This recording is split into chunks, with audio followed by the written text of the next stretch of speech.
Okay, we are here with Madelyn Hoffman, who is running for the governor of New Jersey with the Green Party. Hi, Madelyn, how are you?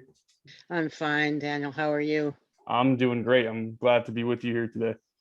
It's a beautiful day. I think summer is here. A little early, but summer is here. Yes.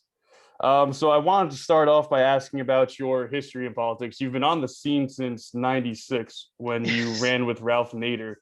Yes. Maybe some of the younger people won't remember Ralph, but he ran several times as a third party candidate and was one of the biggest third party candidates in recent history.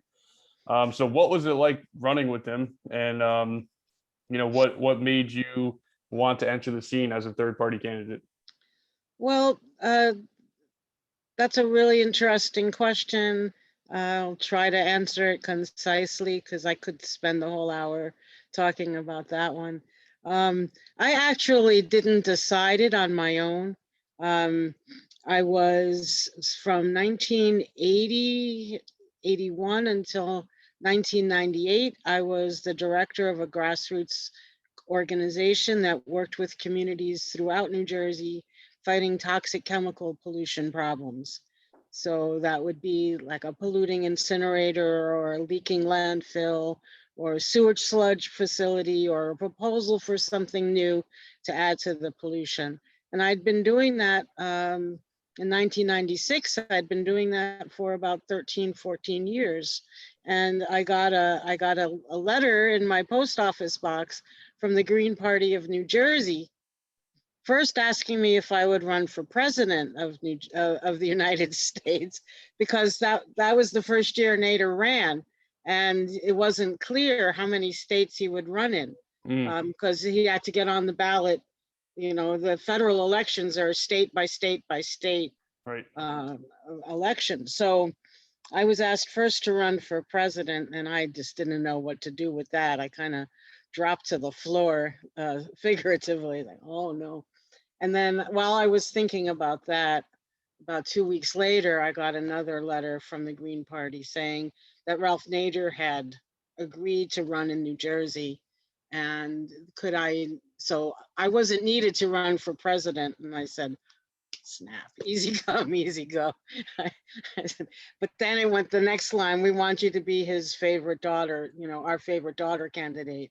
We want you to run for vice president on the ballot with him in New Jersey. And so then I talked to the people on my board, the Grassroots Environmental Organization, and we decided, given who Ralph Nader is, that it would only be a positive for us if I ran with him. So that was in 1996 or early 1996. And running with Ralph Nader, he was in New Jersey just for a few days. I mean, running all around the country, obviously. But I learned so much from him that I still have in my head about politics in the United States, about civics in the United States, about the differences or lack thereof between the Democrats and Republicans. And it was so exciting for me to be part of it that when the following year came around and the Greens asked me if I would run for governor of New Jersey in 1997, without thinking, I said, yep, I'll do that. And so Ralph Nader had for a long time been a hero of mine anyhow, because of his work, his consumer advocacy, trying to make sure that the consumer was always protected from the big corporations whose main goal is to make a profit. And so he did not disappoint. He did not disappoint, and then launched me into running independently, without a running mate, because the governor at that time, there was no lieutenant governor position. And so I ran on my own as a Green Party candidate for governor. And since then, you've ran a few times for senator, including a record-breaking year in last year, right? Yeah. I was minding my own business, right? I was the director of a nonprofit peace organization from the year 2000 until the year 2018. I had worked on the environmental issues from 1983 to 1998, give or take. Mhm. And then from 2000 to 2018, I was working for the nonprofit peace organization. So I was minding my own business until. And they reeled you back in. And yeah, they reeled me back in. The first thing that I attended was a overcoming racism workshop on a Sunday afternoon into evening, and it was a really good workshop on that issue. And afterwards, a number of us went out to a local restaurant in New Brunswick to talk about it. And the conversation was proceeding, and one of my colleagues had already decided to run for Congress in District 7. And so the conversation is moving along, and then somebody says, oh, all we need now, because Menendez, I think, had just been cleared of the charges that had been filed against him. So somebody said, oh, all we need right now is somebody to run for US Senate. And then it's sort of out of the blue from somewhere, I heard a voice saying, I'll do it. And it was your voice. That was my voice. So like, wait, who said that? And then I took a little bit longer to just confirm for myself that I wanted to do it. So yes, I ran against Menendez in 2018. I ran against Senator Cory Booker in 2020.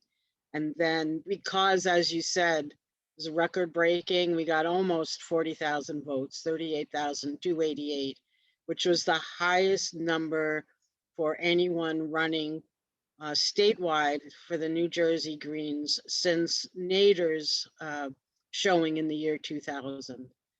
So that we wanted to work.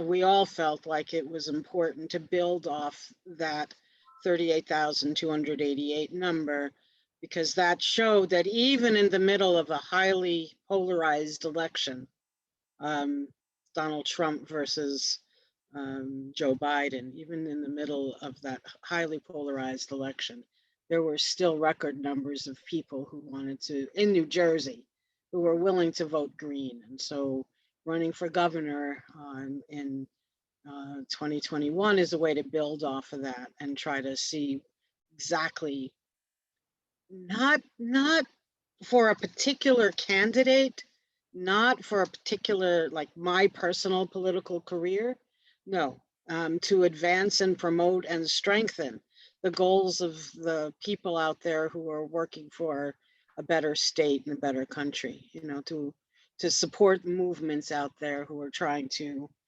who are working for social, economic, environmental change. Right. I think now is I personally think now is a time for rising third-party movements. Yes.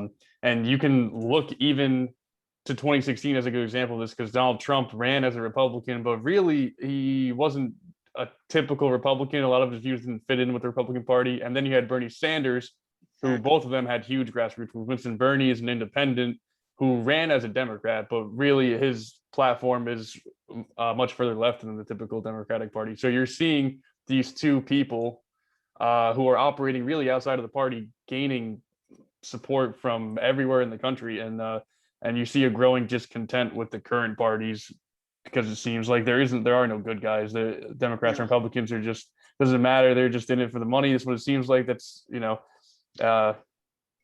and people are getting unhappy with it, and you're seeing a rise in votes for libertarian candidates and Green Party candidates and just straight independent candidates. So do you think this is a movement that is is this just the beginning, or are we seeing a crest? No, I think it's just the beginning. Recent polls show that of those polled, mind you, some 60 to 65% want another alternative. They don't want to see, they want to see an alternative to the Democrats and Republicans. And even, those lone voices in the Democratic Party that may sound a different tune, people are seeing that they are so encircled and surrounded by the other voices and the people and the corporate Democrats or the neoliberal Democrats, that there's really no place for the I don't know what word to use anymore, because progressivism means very little and liberalism means very little, but there aren't people representing policies that most people in this country need and want. And especially after this pandemic, or as we're slowly coming out of the pandemic, it was really clear where the weaknesses and flaws and inequalities and problems are with our capitalist system and with the way people were being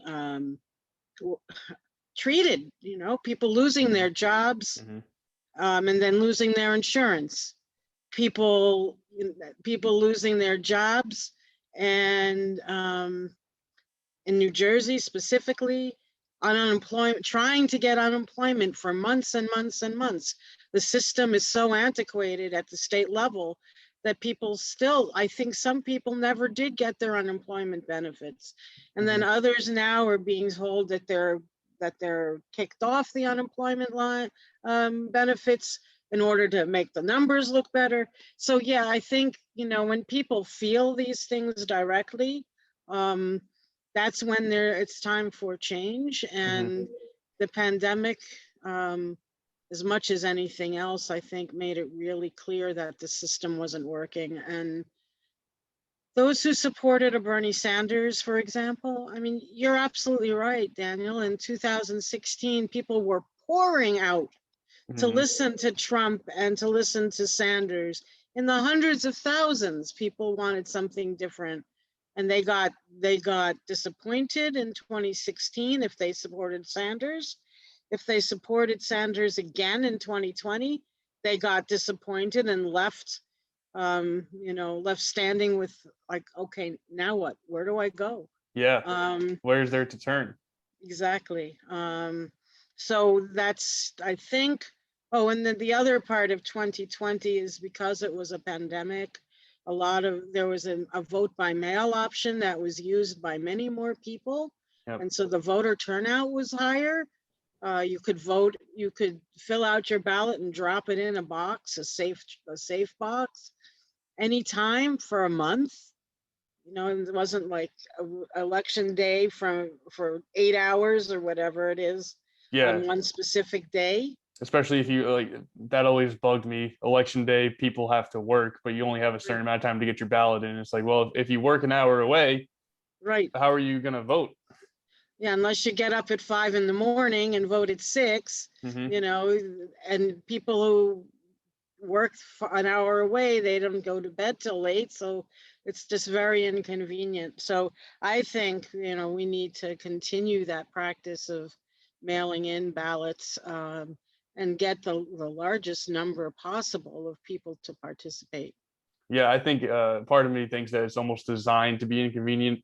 I say election day should really be a national holiday. You shouldn't have to go to work that day. It's your civic duty to vote. We should take it much more seriously.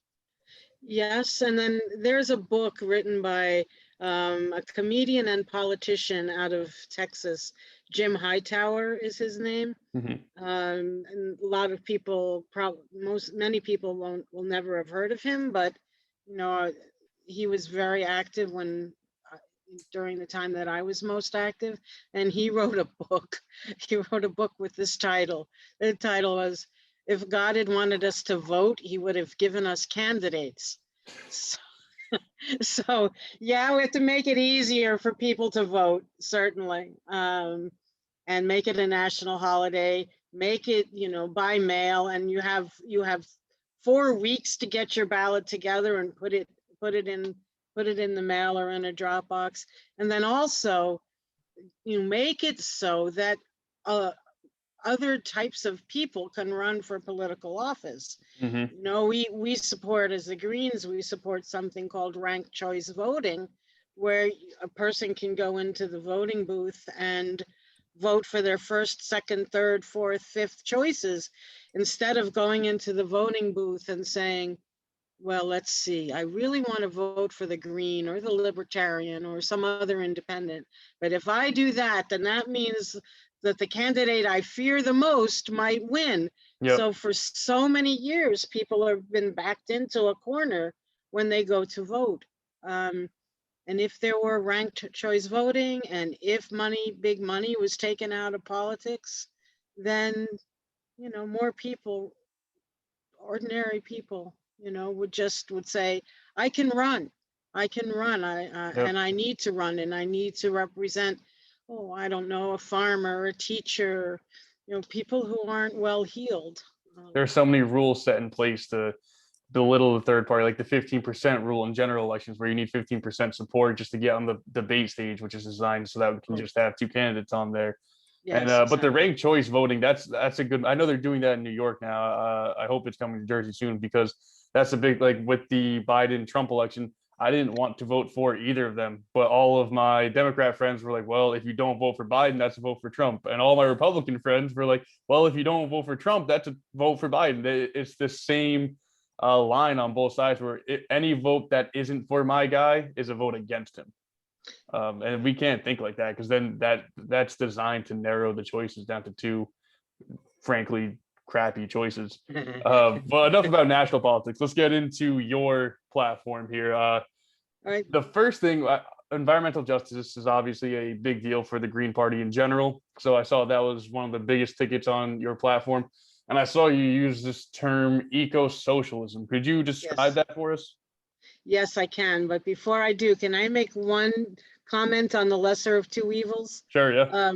Just because it ties back to Ralph Nader in 1996. It was something Nader said in 1996 over and over and over again.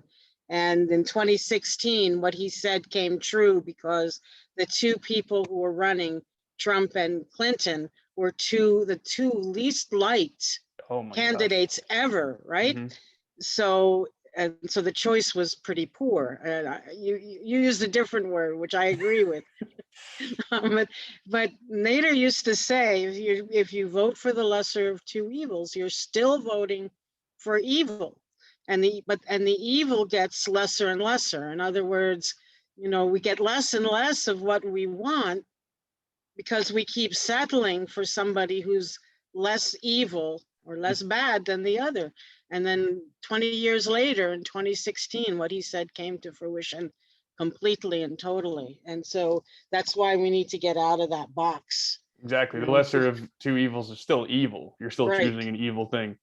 And it keeps moving, the spectrum keeps moving. So whatever was evil in 1996, by 2016, it got much more so, much worse. Mm-hmm. But we're still trying to decide which of the two candidates we should vote for. Exactly. Yeah, back to the environmental justice, yes, back to eco-socialism eco-socialism. Yeah, I've never heard that term before, so I was very curious on how you would describe eco-socialism. Well, eco-socialism, as it implies, it has a connection to ecology and environmental, ecological sustainability, environmental justice, and the like. But it also has a component of a workers' bill of rights. So we're trying to match what's driving our economy, what's fueling our economy.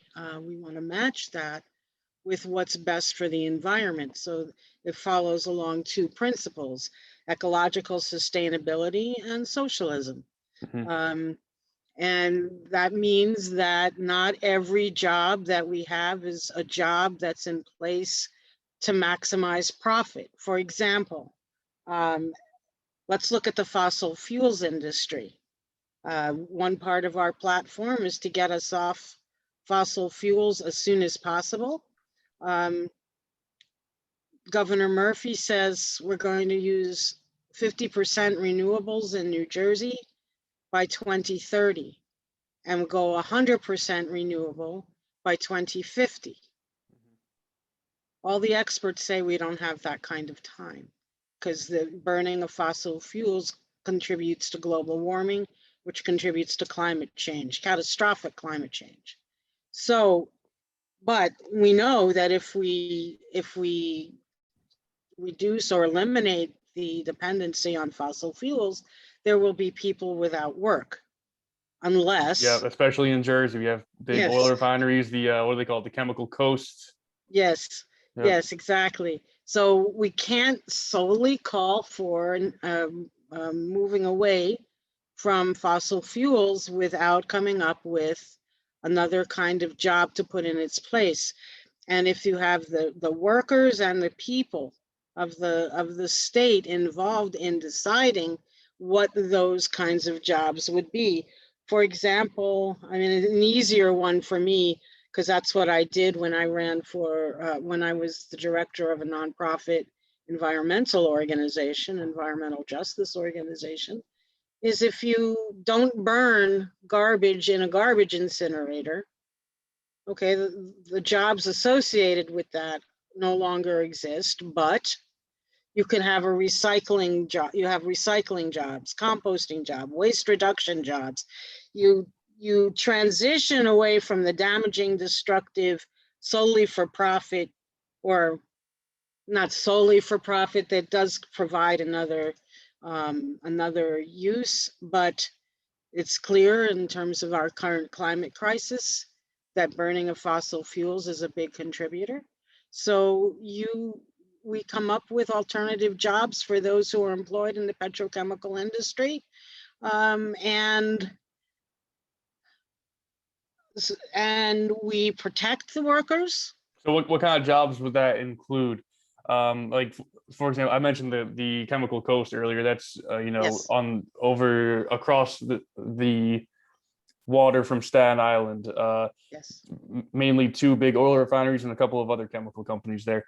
They hire a lot of people and they pay pretty well. Obviously, the damage to our environment is first for the Green Party, and it should be first for a lot of people. It's a pretty dangerous thing, but also there are people who are getting paid well who need jobs. So what jobs can they do? Are we talking like lithium battery power plants? Are we talking about recycling plants? Are we talking about changing the grid entirely? And also, what do we do with the buildings that were on that chemical coast, those huge docks that are already occupied by all this, millions of dollars of building and machinery? An excellent question. And, while you talk about the impact of these jobs on the community, we also have to think about the impact of these jobs on the workers. Mm-hmm. And back in the 80s and 90s, there were people within the oil, chemical, and atomic workers unions who were on the same side as environmentalists, because they understood the impact both on the environment and on the worker, and then wanted to work together to create that transition that would be best for the environment and for the workers. Yes, if you want to talk about military establishments as well, like Right. I don't know, a place that produces turbines that are used for fighter planes in the military. It could continue to produce those turbines, but for peaceful uses. Right. There have been many studies and reports done on this. I don't have all the information right here in my head, but I know that it's possible, and I know that people like the Bernie Sanders we mentioned earlier Right. have looked into sustainable jobs and sustainability. The one thing that was really evident to me during this pandemic, remember when fast food restaurants had to stop selling certain items. I know, like Wendy's stopped selling certain burgers because people in the Midwest went on strike to shut down their meat processing facilities, because this was at the height of COVID, and the number of COVID cases inside that plant were sky high. Our workers, many of our workers are caught in that bind between wanting to put food on the table and working at something extremely hazardous, risking their lives and their health in order to do that, and to put the food on the table and bring that paycheck home. And, back in the height of the pandemic, one of those governors of one of those states said, because Trump ordered everybody back to work at one point, And she said, I believe it was a she said, well, if you don't go back to work, that's involuntary, that's voluntary quit. That's going to be, we're considering that as a voluntary quit, and you won't be eligible for unemployment benefits. So it's either come So, to work and get sick, or don't come to work and lose all your money. right, right. And, you know, if you want to protect your health, if you, I get, as you said, some of these places you get paid fairly well. I mean, the Amazon workers during that time period, they got a hazard pay, $2 an hour additional. You know, it was not nearly enough. They weren't provided with personal protective equipment. They didn't have a national healthcare system to fall back on. Yep. You know, so this, by eco-socialism, what we mean is we're protecting the environment from catastrophic climate change, from intolerable amounts of air pollution and other pollutants. And we're coming up with a workers' bill of rights, tuition-free college, forgiveness of debt, the evictions that have been on hold right now. What's going to happen when that moratorium is lifted? We say cancel the rents and mortgages, but the banks may say, all right, you owe us for the last 16 months or 18 months, plus you have to keep current. Exactly, which is crazy. How's that? Yeah, how's that helping anybody? And how is it possible? And I know your next question might be, how are you going to pay for it? So I'll anticipate the question and say, as a longtime peace and justice activist as well, our military budget is way out of control. And It really is. Yep. It's at right now it's $740 billion with a B. You cut that in half, $370 billion. We still are the strongest military on the planet. By far. Yeah, even if we cut it by half. And then with that money, you help pay for universal basic income, jobs creation, and the transition, the studies, the reports, making sure that workers are protected as we move away from these environmentally damaging and destructive industries. That's and then for cancellations, banks have, they've been robbing us of our money for a while. Yeah, they're too big to fail. Exactly. Yeah, but you know, they have it, and it's the same thing with profits. Like, some of these companies have made exorbitant profits during a pandemic. But Jeff Bezos in particular, he's poised to become a trillionaire. And he made his money, a lot of it, during this pandemic, while denying workers what they need.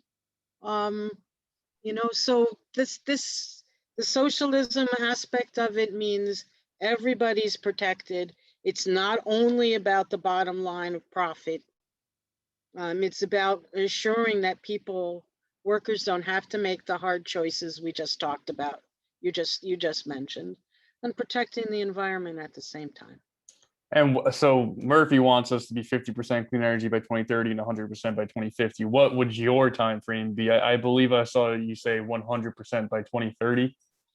Yeah, I know. And Biden is also saying 100% by 2050, and 50% by 2030. First of all, no new permits for pipelines. Right. None, zero. Apparently, you know, there is at least one pipeline permitted under Murphy. There's another one that's coming up for review under Murphy, and those should not be granted. No new power plants that burn, you know, the natural gas or oil. Like, there's a big one that was proposed for the Meadowlands, right on the border, but right on the river, and the materials would be burned for power here, would be transported in, burned here in North Bergen, I think, or one of those towns right around there, but then transported by underground pipeline for use in New York. And So people we were, do all the work and they get all the benefits. yeah, I mean, this is not sustainable. Yeah. This is not what we have in mind for sustainability. So we would just have to take a look. And I know somebody's going to say, well, you know what, you want to deny these folks a profit, and you want us to convert to something else that we can't do that fast. The answer is, and I'm not the right person. Well, I can communicate it with urgency, but if you listen to the 18 to 25-year-olds or the 18 to 30-year-olds, they say we don't have the time. They want a future, Mm-hmm. you know, and so they have an urgency about this that the rest of us, in my opinion, the rest of us need to catch. Yeah, I mean, And I'm 26 and my whole life it's been I've heard about environmental issues and all this. And I thought that they'd figure it out eventually, but here I am 26 years later. It's the same problems that I heard growing up. You know, it's like nothing has changed, nothing really.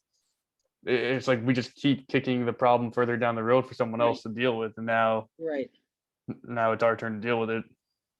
No, you're exactly right. And the issue isn't necessarily that we can't do something else, because we can. The problem is who's standing in the way of that and why. Mm-hmm. And if it's only about the money and the lobbying power, if you look at the military budget, and every year, you know, the companies like Raytheon, Lockheed Martin, Boeing, they're Mm-hmm. making tons of money. Mm-hmm. And they don't want to lose that pipe. They don't want to lose. I started to say the word pipeline, but I take that out of the discussion here. They don't want to lose that money making ability, and And also so the power that they have over government. Like our current yes, Secretary of State or Secretary of Defense was sitting on the board of Raytheon just a few months ago.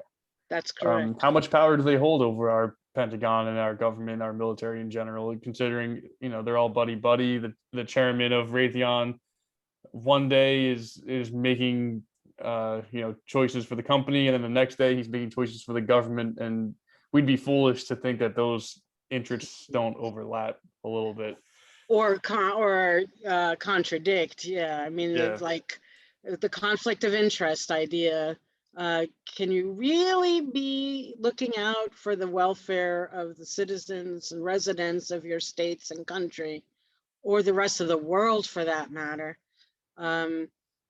Or are you looking out for the best interests of your former boss, your former employer?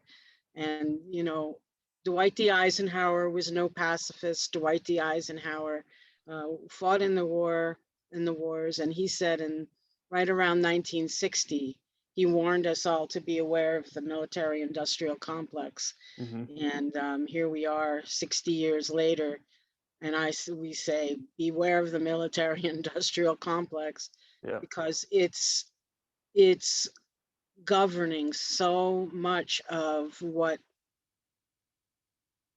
it's contributing to decisions, so many decisions that are made about how our money is spent, what our priorities are, and even who can run for political office. Because if it requires millions of dollars to run for office, those of us like me who aren't going to accept money from companies like that, we start out at a disadvantage. What we have that the companies don't is we have word of mouth, we have the people power, people taken to the streets. That's where you and I first saw each other, right? Was Right in Dover. in Dover, in a march in solidarity with the people of Colombia. So this is what we have to amplify, are these voices. And then these voices, I'm not looking to raise millions of dollars, because I can't. As I know, my opponents, they're going to be raising that money from people that are standing in the way of the progress we're talking about. Mm-hmm. Yeah, the companies are always going to get in the way of the people if they can. But I At did least want to today. touch on you were talking about earlier you were talking about universal basic income when we were talking about COVID-19. You mentioned it. So is this something that you could do as governor for just the people of New Jersey? Or how would you go about doing it if you could? Yeah, well, I suppose, I mean, I certainly look at where, look carefully at the budget. But also I know Murphy did a lot of lobbying with Donald Trump, putting a lot out there about what New Jersey's needs were at the time. And that's certainly something that I could do and would do, is speak out on behalf of the people of New Jersey. But let's just think about this for a second. We got a $1,200 check, And a a $600 check, Yep. which makes 1,800, and then the last one is 1,400. So for those of us who got it, and not everybody got it, that's $3,200 for March 2020 through May 2021.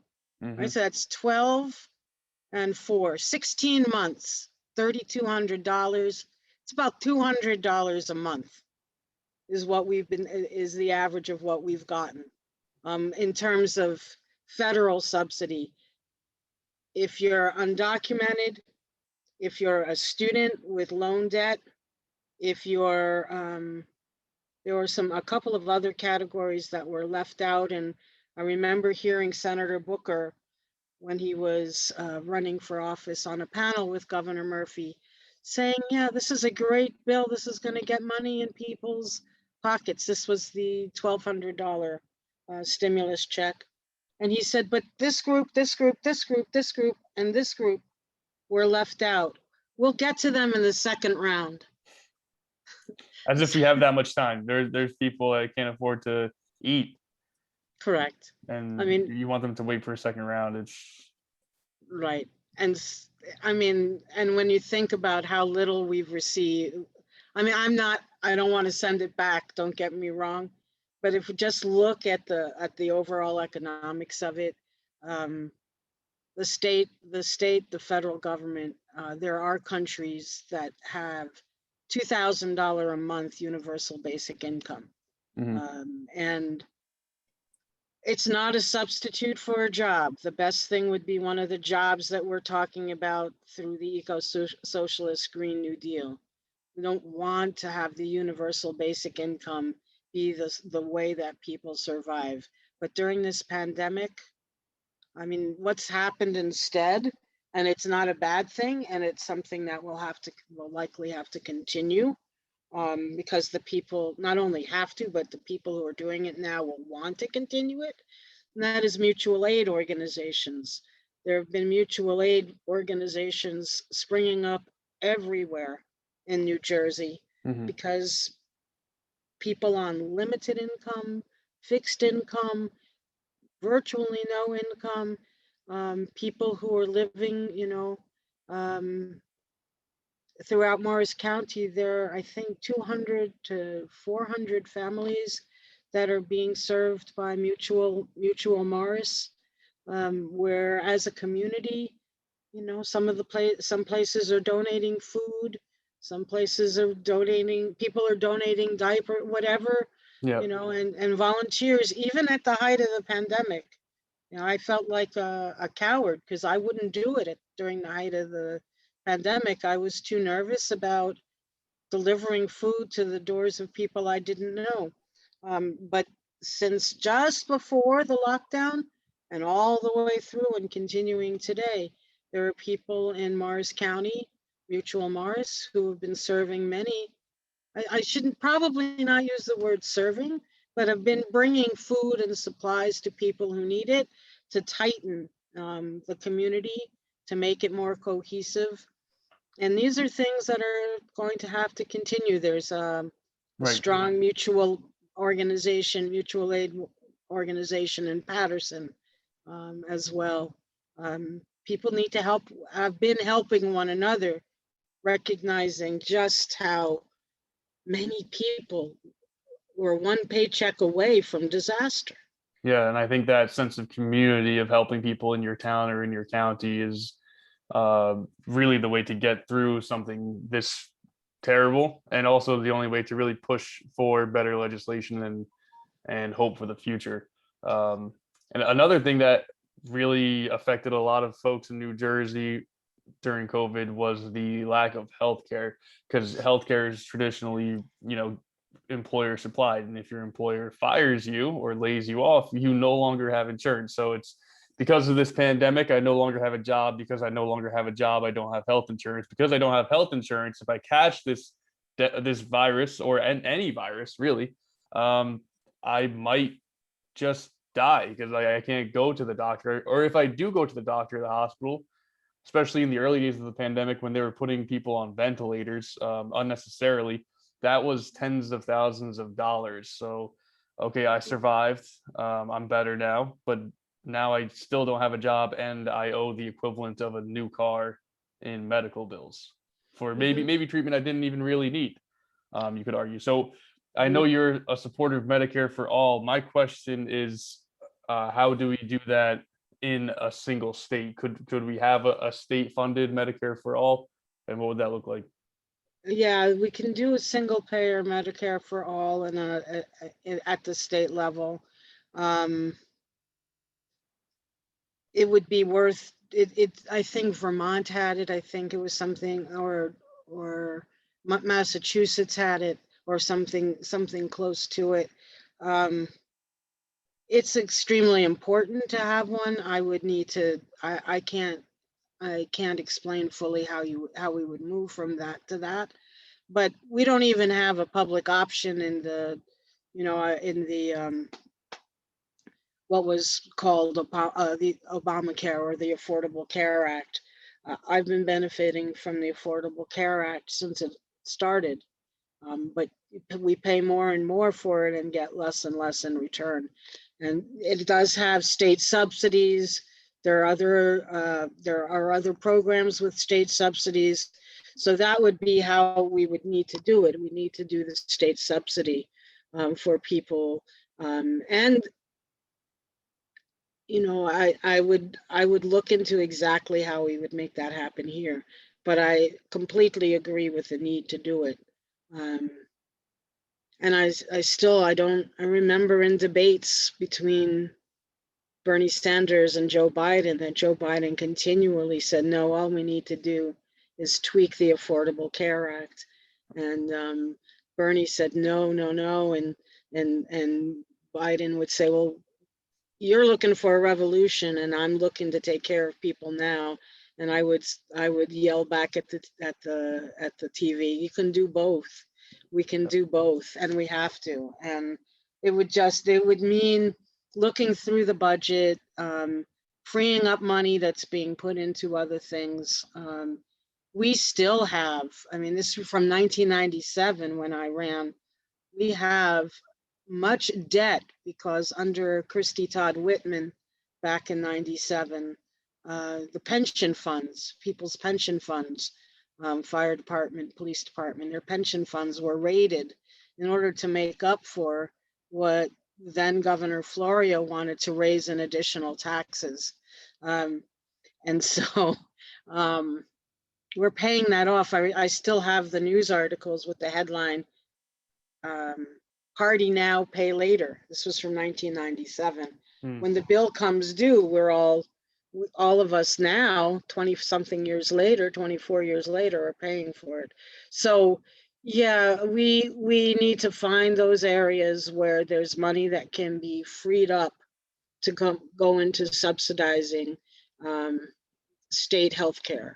And again, if we cut the military budget by half, and take that $370 billion and pour it into each of the states, because states also survive on federal money. It's not only money that's Right. generated within.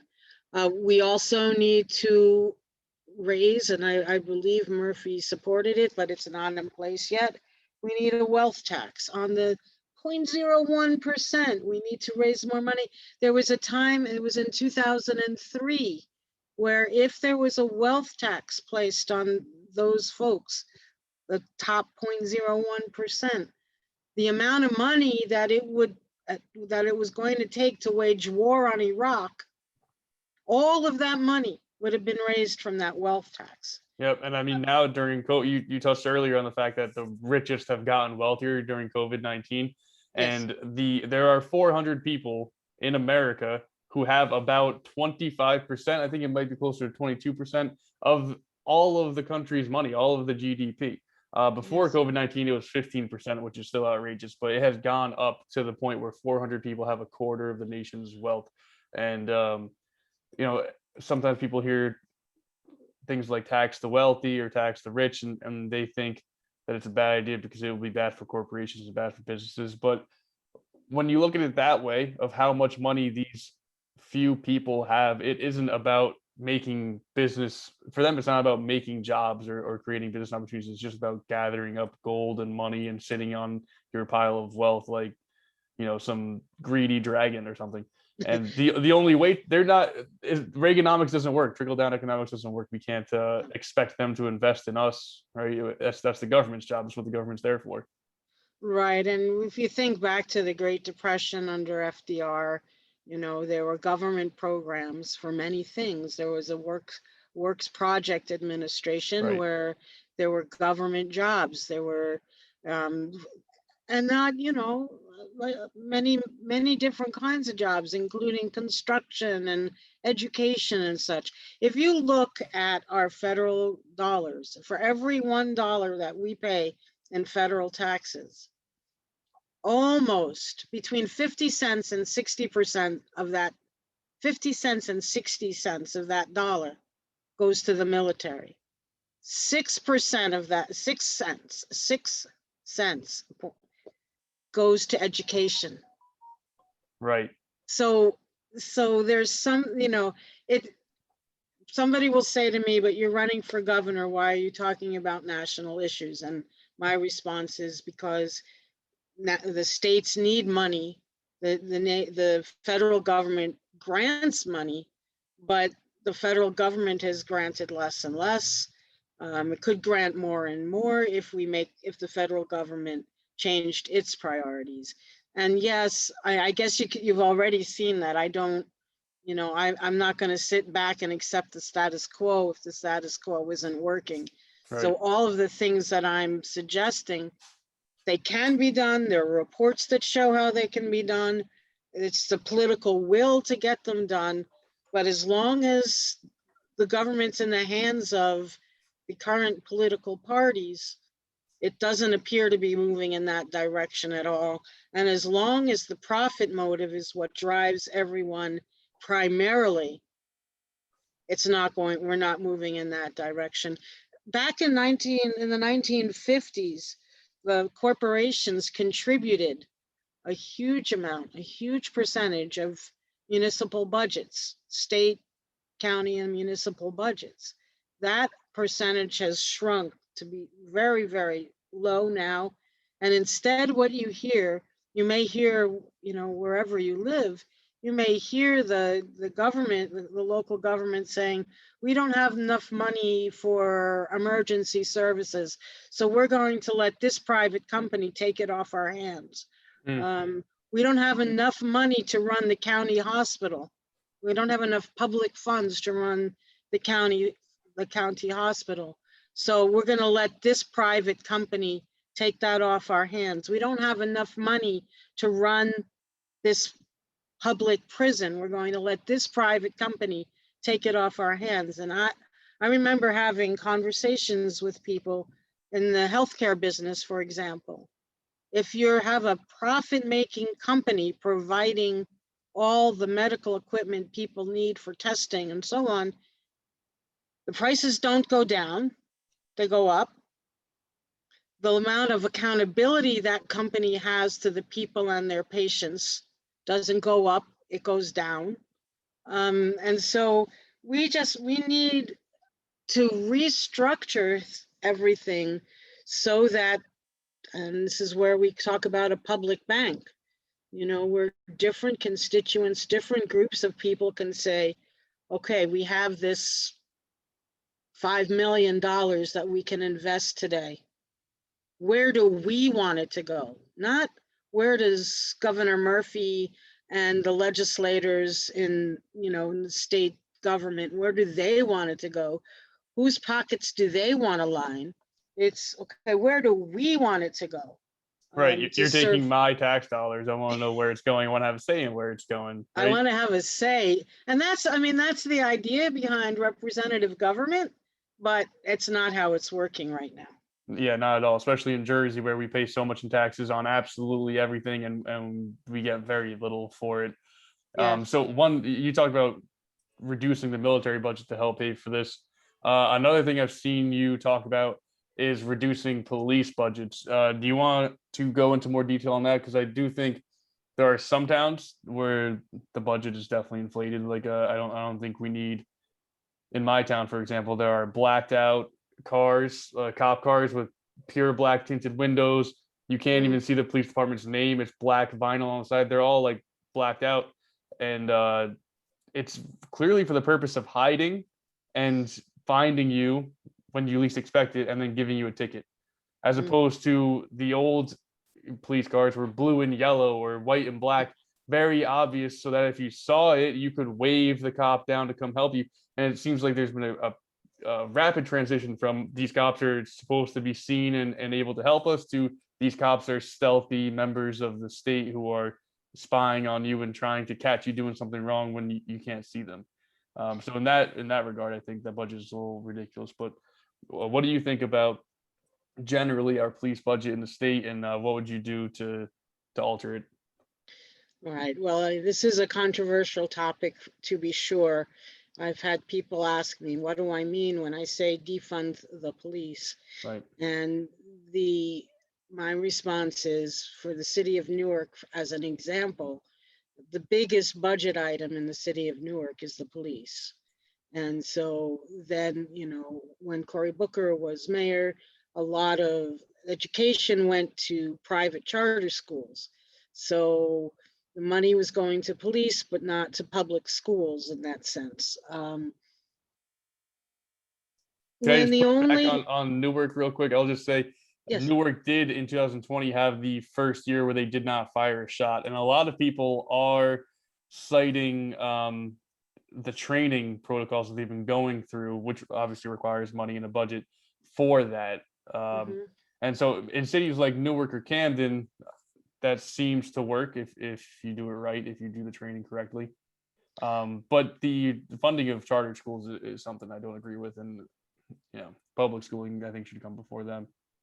Right. Well, and the issue of that you were talking about in regards to stealth, the cops, as in just trying to surprise and shock and catch, rather than be part of the community.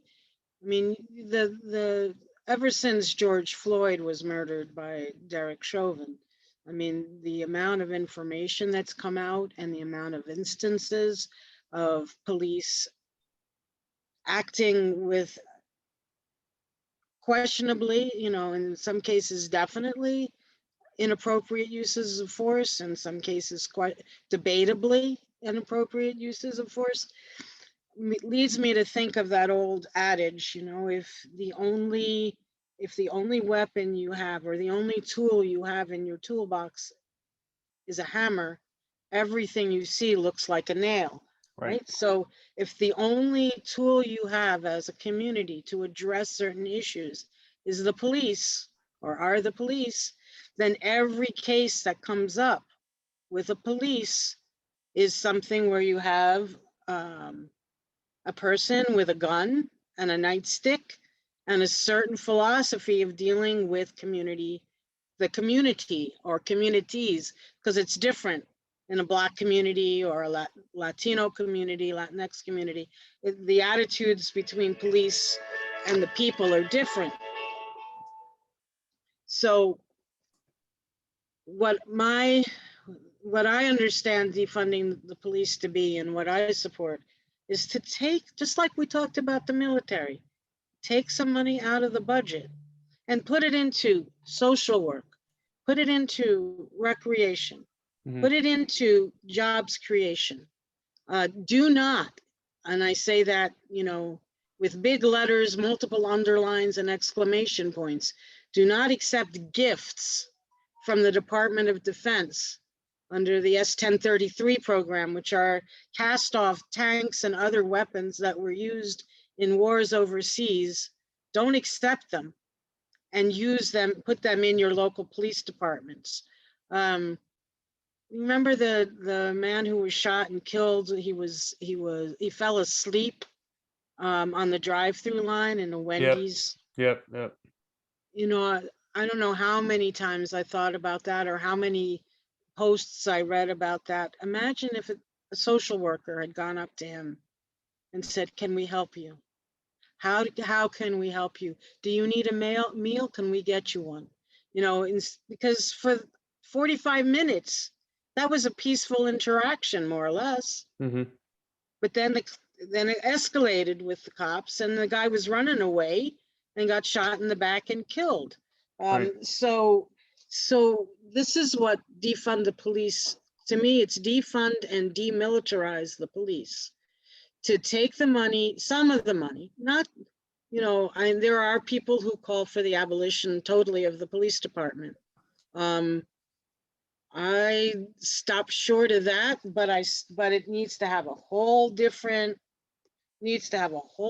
function, and it needs to be in the context of many other kinds of services that people need. And if we had a moratorium on evictions, not a moratorium, a forgiveness of rent, if we had universal rent control, so people knew they had a place to live and weren't going to be pushed out if they couldn't, with gentrification and that sort of thing. If we had adequate funds for education, if all of these things, then we would get, if we had recreational facilities in town, and if people were being taken care of, they had healthcare, that they didn't have to decide between putting a meal on the table and going to the doctor. And a lot of the tension that we feel right now in our communities, I think, would be eliminated. And Absolutely. Yeah. So I think basically, focusing on the economy and the environment seem to be your two major issues. And I would argue that that's where all the issues in politics comes from, is lack of budgeting. But we are out of time. There's definitely more I'd like to talk to you about, so maybe we can do this again sometime. yeah, I mean, I can, yeah, if you have 5 more minutes or 10, I can go. But you have to leave as well, I think. Yeah. And my computer's about to die. I have it plugged in, but it's reducing. I'm down to 1% now. The charge is just not holding. Yeah. All right. So But we should absolutely do this again sometime soon, or maybe we could even do it again later next week to finish Sure. this off a little bit better, because this was a rushed ending, obviously, because of my charge situation. But let's do it. And I'm also still out there gathering signatures on my petition to qualify to be on the ballot. So I would love people to visit my website at Hoffman4Gov. That's all lowercase, Hoffman, the word for, and gov, govnj.com, Hoffman4GovNJ.com. People can sign electronically to get my name on the ballot. They can sign up to volunteer. We still need help to get on the ballot in November. all right, great. Well, hopefully you get on the ballot. I'd love to see more options on the ballot, and I'd love to see you on a debate stage with Murphy too. And look forward to talking to you again. That'd be fun. I think you and Murphy having a discussion. Yeah, it would be great. It would be great. So thank you so much for this opportunity, and yes, let's see if we can come up with a date next week to continue. Great. All right. Thank you so much. Bye. Enjoy your weekend. You too. Thanks.